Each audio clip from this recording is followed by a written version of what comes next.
ఇప్పుడే జీ5 app download చేయండి. చూడండి మీ ఫేవరెట్ టీవీ షోస్ ఎప్పుడైనా ఎక్కడైనా. నువ్వు ఎలా కూర్చుంటావో నేను చూస్తానే.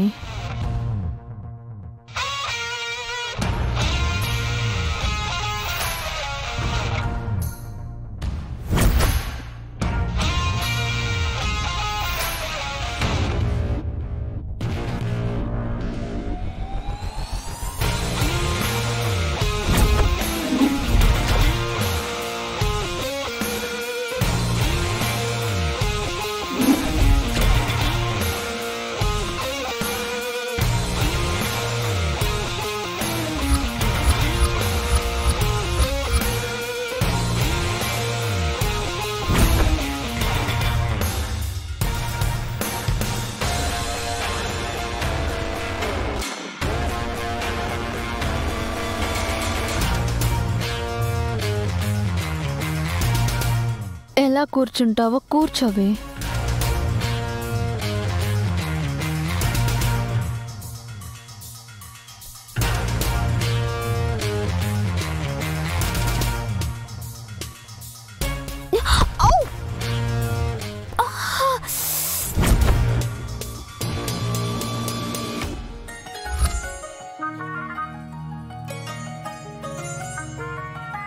అడ్డ కడవలే. మేడం గారు పడి కూర్చున్నారే. మేడం లేవండి లేవండి, చిన్నగా లేవండి. రండి మేడం కూర్చోండి.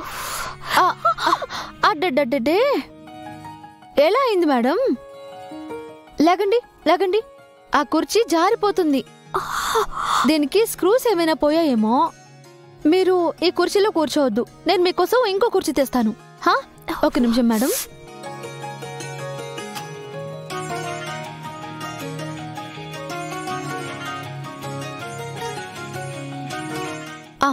కూర్చోండి.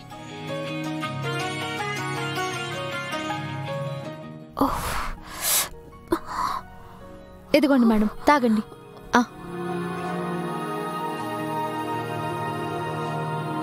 అది నా ఆర్య సర్ చైర్. దాని మీద కూర్చుంటే నీ నడుం విరగ్గొడతాను.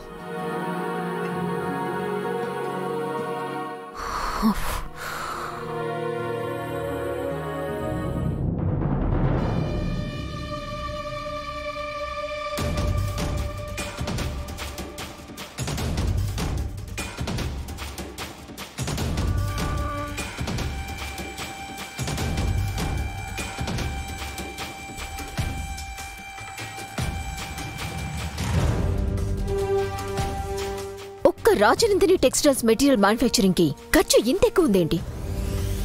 ఎందుకంటే మేడం, మన దగ్గర ఏది కల్తీ ఉండదు. మన చేనేత వస్త్రాలు నేయించేవాళ్ళు ప్యూర్ జరీ, ప్యూర్ పట్టు వాడతారు.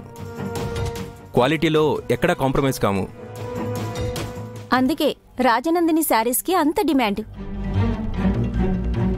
మొత్తాన్ని చేంజ్ చేయండి. క్వాలిటీలో తేడా కనిపించకుండా మేనేజ్ చేయండి.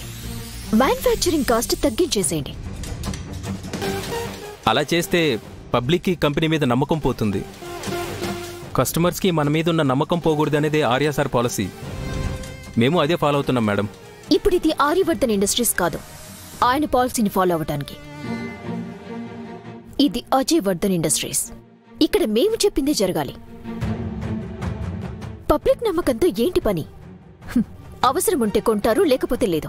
సేల్స్ గురించి కూడా ఆలోచించాలి కదా మేడం, లేదంటే కంపెనీకే లాస్ కదా. కంపెనీ లాస్ అయినా పర్వాలేదు, నేను చెప్పిందే జరగాలి, అంతే.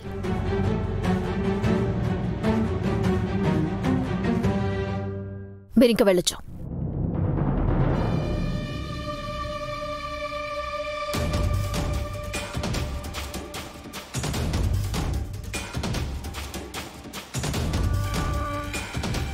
మీరు ఆర్యవర్ధన్ ఇండస్ట్రీస్ని నాశనం చేయడానికి ఇదంతా చేస్తున్నారని నాకు తెలుసు. మీ ఆటలు సాగకూడదని నేనిలా మీనాక్షిలా వచ్చాను. ఈ 30 రోజుల్లో నిన్ను 30 తిప్పలు పెట్టి 3 చెరువుల నీళ్లు తాగించకపోతే నా పేరు అనురాధ ఆర్యవర్ధనే కాదు. ఏంటి ఆర్యవర్ధన్, దారి తప్పొచ్చినట్టున్నావు? దారి తప్పి కాదు, మిమ్మల్ని అందరినీ దారిలో పెట్టడానికి వచ్చాను. ఈ వర్కర్స్ అందరినీ ఎందుకు పనుల నుంచి తీసేశావు? దానికి సమాధానం చెప్పే ముందు టెల్ మీ వన్ థింగ్. అసలు నువ్వు ఏ హక్కుతో ఇక్కడికొచ్చి నన్ను ప్రశ్నిస్తున్నావు? ఈ కంపెనీకి నీకున్న సంబంధం ఏంటి? కంపెనీని సొంతం చేసుకోవడం కాదా అజయ్, కంపెనీ పాలసీస్ గురించి కూడా తెలుసుకోవాలి. ఈ కంపెనీలో 20 సంవత్సరాలు కంటిన్యూగా పనిచేసిన ఏ వర్కర్ అయినా పర్మనెంట్ ఎంప్లాయ్ కింద లెక్క. వాళ్లే వద్దనుకుంటే వెళ్ళిపోవాలి తప్ప వాళ్ళని తీసేసే హక్కు కంపెనీకి లేదు.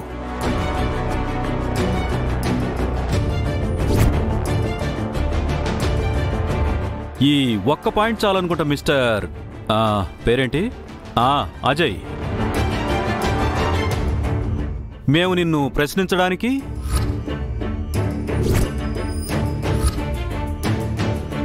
Okay fine. కన్స్ట్రక్షన్ కంపెనీలో అవసరానికి మించి వర్కర్స్ ని యూజ్ చేస్తున్నాం. అది కంపెనీకి లాస్, అందుకే తీసేసాం. అలాంటివి జరిగినప్పుడు యూనియన్ లీడర్తో కూర్చొని చర్చలు చేయాలి, అంతేకాని వితౌట్ నోటీస్ తీసేయకూడదు. చర్చలు జరిపాం ఆర్యవర్ధన్ గారు, బట్ మా కండిషన్స్ ని వాళ్ళు ఒబే చేయలేదు, అందుకే తీసేసాం. మీ దృష్టిలో చర్చలు జరపడం అంటే ఏంటి? రౌడీల్ని పెట్టించి యూనియన్ లీడర్ని కొట్టించడమా? మాట్లాడుర్రి మేడం, మాట్లాడుర్రి. నా మీద అటాక్ చేయించినా కూడా వర్కర్స్ కోసం నేను వచ్చి మిమ్మల్ని న్యాయం అడిగితే మర్యాద లేకుండా మాట్లాడిండ్రు. Stop nonsense. బయలుదేరండి. మీ అందరికీ సమాధానం చెప్పాల్సిన అవసరం మాకు లేదు. నేను నా కన్స్ట్రక్షన్ కంపెనీని అమ్మేస్తున్నాను, సో వర్కర్స్ని తీసేశాను. See mister Ajay, prior notice లేకుండా వర్కర్స్ని కంపెనీ నుంచి తీసేయడం కంపెనీ రూల్స్కి వ్యతిరేకం. అసలు అలాంటి పరిస్థితే వస్తే వాళ్ళకి వేరే ఆధారం కల్పించిన తర్వాతే వాళ్ళను తీసేయాలి ఉద్యోగంలో నుంచి. సో ఎలా చూసుకున్నా మీరు వర్కర్స్ని తీసేయడం, కంపెనీని అమ్మాలనుకోవడం కరెక్ట్ కాదు. మీ నిర్ణయాన్ని మార్చుకోండి. మార్చుకోకపోతే? మీ నిర్ణయం మార్చుకోకపోతే అందరం కలిసి ఇక్కడ ధర్నా చేస్తాం. అంతే.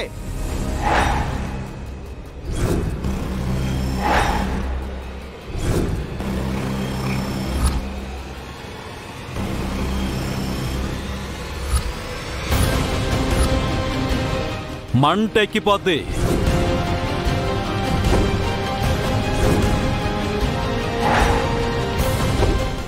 జీ5 యాప్ డౌన్లోడ్ చేసి అన్ని ఎపిసోడ్స్ పూర్తి ఉచితంగా చూడండి.